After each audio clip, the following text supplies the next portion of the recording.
news. What's our last movie, Jackson? That was my pick of the week. That is the horror fantasy movie Coraline. Ooh. Coraline? Coraline. Yeah, so this is a movie that takes place in Oregon, which is cool because we all live in Oregon. Don't dox us, you people in the comments. You know where we live, but don't type it out. Anyways, we have a family. It's a daughter, mother and a father, and they all move out to some shared house in the Portland countryside. People live above them and below them. Coraline finds a wall, a door in the wall, put some wallpaper over it. Mom helps her out to get in there. When she goes inside of the wall, it's I kept saying it was a reverse, a mirror world. It's not. It's like a fucking fake world that's created by some demon that lives in there. Otherworld. The Otherworld. Pocket dimension. The Otherworld's a pretty apt way of phrasing it because that's basically how they say it in the movie. Yeah, but she finds her other mother, or basically her whole other family. There's the neighbor kid in there as well, and they just treat her super well. They show her a really good time. So she keeps wanting to come back in there. Eventually, the mom kind of, I guess, lowers the mask on what's going on here, basically by prompting her to fucking sew some buttons on her eyes. She's disgusted by this, and then just trying to just never go back in there again. Unfortunately, her parents get kidnapped by the demon, which forces her to go back in there and attempt to save them, as well as some weird subplot about the fucking kid's eyes and shit, which is weird. But she ends up saving her parents from the snow globe. The mom turns into a full-on fucking big spider demon thing that tries to keep her there, and they escape. And then there's a final little battle thing where they try to throw the key to the wall into the well that's outside, and the hand of the mom tries to fight for it, and they do that. And then after all that happens, the parents love Coraline again, and it's a nice happy ending where everybody's sharing a fun little time together outside. Yay. Yippee. Yay. I thought this was a fun, cute, quirky, spooky little movie. Yeah. Did you? You kept bashing on it the entire time, Tanner. Did I? Yeah, you kept saying things like, oh man, I bet all those fucking Hot Topic girls love this movie. Look at Coraline, she's so quirky. She's got blue hair and shit. That's all true, though. That's not me bashing it. That's all factual statements. You said you can't take the movie seriously because the only thing that you can imagine at the moment whenever you're watching it is just some girl sitting next to you being like, oh my god, she's just like me. I love Coraline. She's just like me. I never said, you added that I can't take it seriously part. I did say that second half. You're just making shit up right now. Tanner, you hated this movie. I didn't hate this movie. I actually liked it quite a bit. Anyways, let's get the elephant out of the room, that being the visual style this movie's presented in, that being stop-motion animation. I think it's gorgeous. I think they do a really good job. I think this is probably my favorite stop-motion animated film. I haven't really seen a ton of them, but this is definitely trumps any of the other contenders. You haven't seen Box Trolls? No. You haven't seen Kubo and the Two Strings? No. I've seen Fantastic Mr. Fox. I want to watch that one again because I know that one's pretty solid as well. Yeah, lots of people love that one. I think I watched that one a bit too young. I don't really understand what's going on in it. This movie is pretty solid overall for me as well. The only things I really don't like that much, but it's not even really that much of a detractor because it's kind of just what the movie is. It leans, I said it's a horror fantasy, or I guess horror fantasy adventure thing. They have a lot of random moments that kind of I don't know if you'd say they're to appeal to children, but when they're doing the shows for her and stuff, I don't know. There really isn't a ton of value in those scenes for me. Yeah, I feel like the little mice section in particular, I was like, I don't fucking care about these mice doing their stupid little bullshit. Yeah, I'm absolutely vastly more interested in advancing the plot of what's going on with the mom, the creepiness and all that stuff, and they had a lot of just scenes where she's just talking to her quirky neighbors and kind of just wasting time. And I think those are probably my biggest gripes with the movie, honestly. See, in reference to that, though, I viewed that as actually progressing the plot. And I'm only saying that in an abstract way because this world is trying to accomplish convincing her to stay, to show her that this world is more interesting than the one that she currently inhabits. And right now, her neighbors are boring. She doesn't like them. They're not. There's nothing going on with them in her I don't world. think they're boring, or she doesn't like them. Yeah.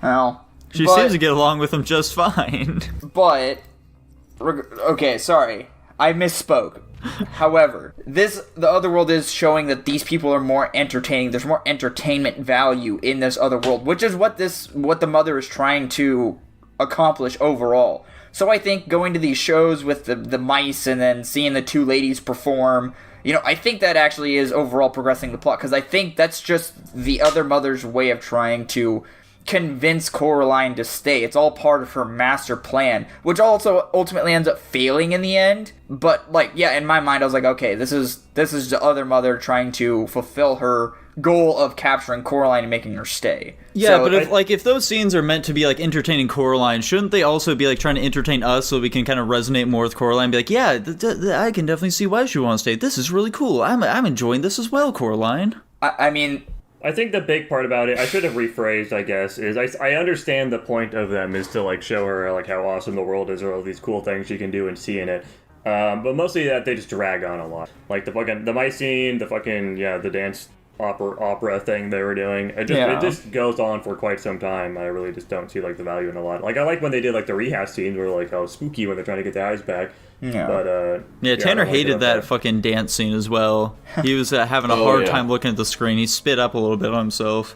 I didn't like that at all. Yeah, I guess the other bigger issue I have with this movie as well is the eyes. Getting back the eyes thing seemed really out of place for me. I really couldn't take it seriously. Especially when the ghosts were talking. It kind of felt like they were going into some fucking video game-esque thing. Yeah, and it felt really out of place for me. Huh? Please, madam, return our eyes to ice. Especially they're trying to find the eyes. There's only one eye per kid. What the fuck is the deal with that? And they don't even look like eyes. Because they weren't. One was a shift knob. It's just symbolism.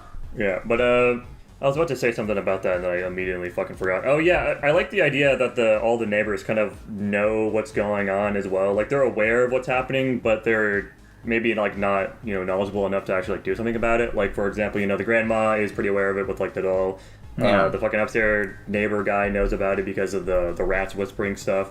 Oh. And then also the downstairs neighbors, I'm assuming, are aware of it because they made her that device that lets her see the eyes in the world. Yeah. I think that was coincidence. Which is a little bit of world building, I suppose. It also makes me kind of concerned that they're I don't know, in on it or something. I don't know why they're not trying to prevent this further from happening, I guess.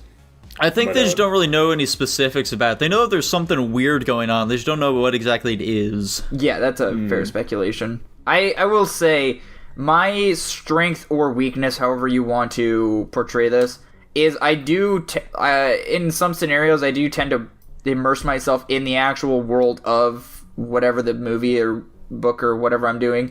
Just he because of the fact, Coraline. Not necessarily that, but because you were talking about how the mice scene wasn't entertaining. Honestly, I wasn't one way or another, but I was acknowledging that it was part of the movie, and I don't know, I guess I could say I was entertained, but that's because I guess I wasn't viewing it from an audience perspective necessarily. I don't think I really view a lot of these movies unless I want to. I mean, if you are the audience and if you're entertained watching it, then it worked for you. It just didn't work for Nico. Yeah, I think one thing that I'm always constantly worried about is I have to view these movies the same as you guys, and that's You That's don't, not though. the Your whole case point of here. this is that you view the movies yourself and give your own ratings based on your own experience. Yeah, it would just help if, if I gave a rating, you guys wouldn't question me whenever I do. That's your fault. Well, no, we're still allowed to question you. No. I mean, outside the obvious reasons. Anyway, go on.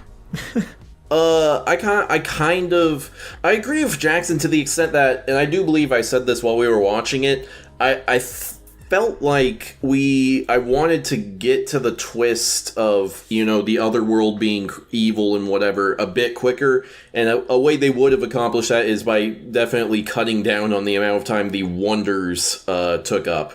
The Garden one didn't seem like it took very long at all, so they probably could have just made the other two more of that length. But yeah, and I kind of agree with Jackson on how the ghosts and the eye quest kind of just comes out of nowhere.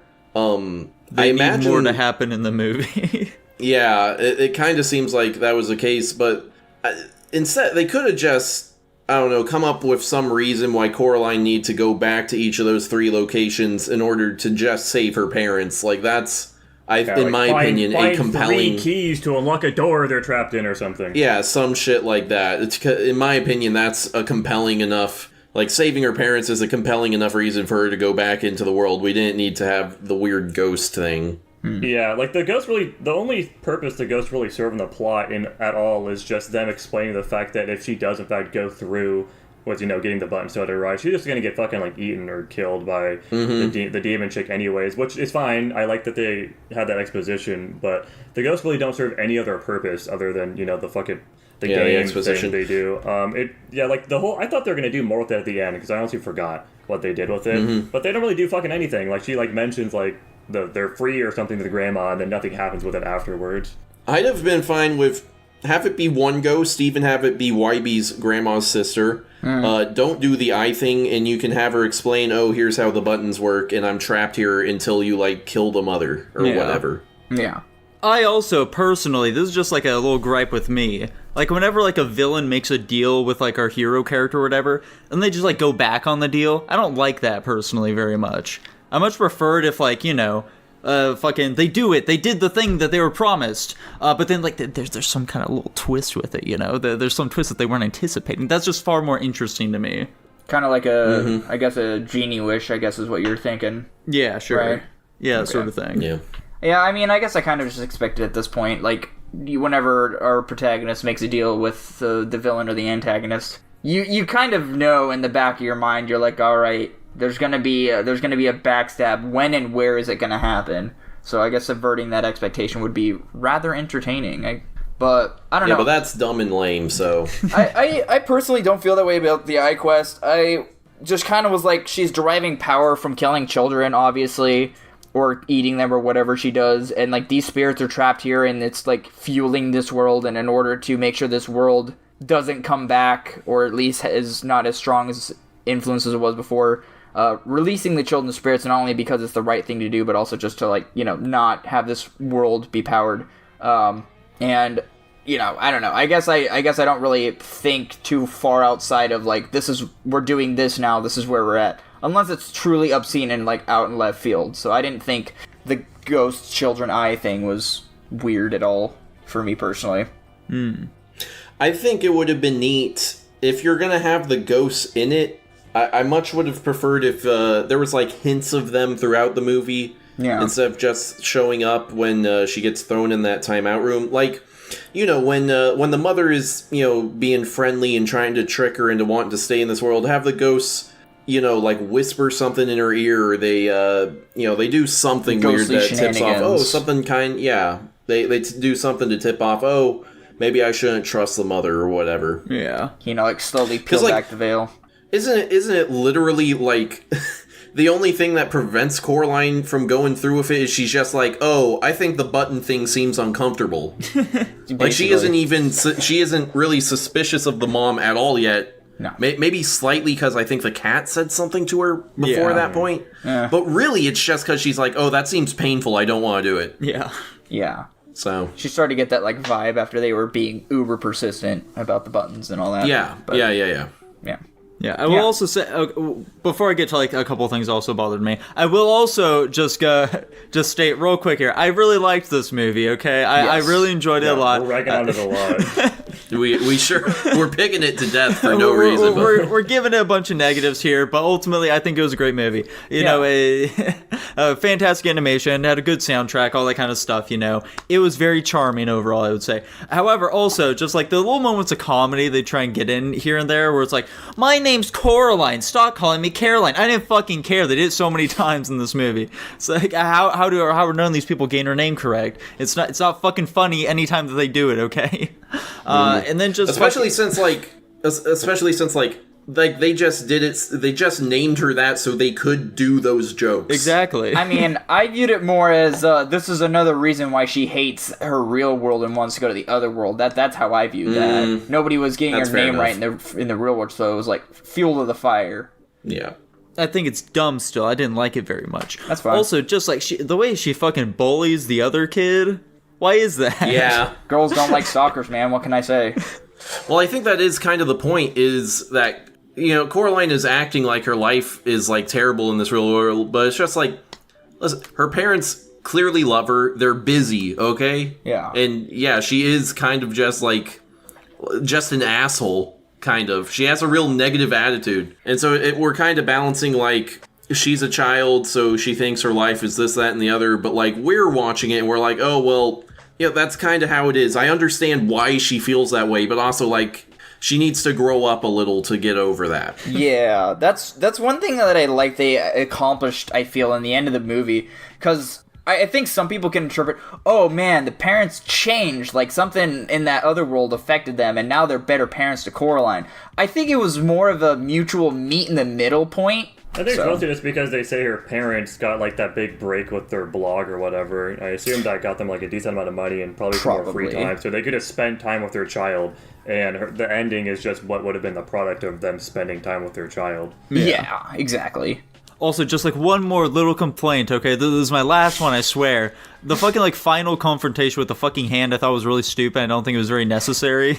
Yeah, she could just like leave, because this literally like unboxes a can of worms with the fact that she could just leave into the real world whenever the fuck she wanted as well. Yeah. Yeah. Which ultimately... So why doesn't she? Yeah, I was gonna say, which ultimately defeats the purpose, like at the end, where she's like trying to get through the door on her end, and like it just ultimately gets closer, and then she finally shuts it. And it's like, why doesn't she just break through before she locks it then? Kind of thing. Or like chase her through the tunnel, you know? So... Yeah, like also doesn't like the other version of like the little boyfriend, he's like, no, I can't go over there, okay? I can't enter that world with you. Look, my hand is turning to sand or whatever the fuck. Yeah. Well, I assume maybe that's because she had some sort of like restriction on him specifically that she wouldn't get put on herself. Yeah. Yeah, well, I think it's because he's like not real. He's like a construct that she made. Yeah, I think that's what it was, because I think she's the puppet master, and then she has all of her constructs they and show like puppets. the world's like deconstructing. It's all stuff she created. I think it's really just her like in her own world that she made. Yeah. Maybe she should get that bug ass over here into this world so we can have a good time. Ain't that right, boys? Ayo! Tanner, what are you ranking this movie?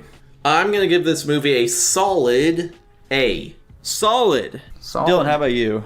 I am also going to give this movie a solid A. That's fucking nuts. Jackson, how about you? I give it an A-. Holy smokes. I'm going to be giving it an A. Just an A. Damn it, Jackson! Crazy. I'm so sorry, guys. I'm so sorry. I'm a contrarian. It's okay. I liked the movie slightly less than you guys did. Yeah, anyways, that puts it at an A, unsurprisingly. Unsurprising. Fantastic.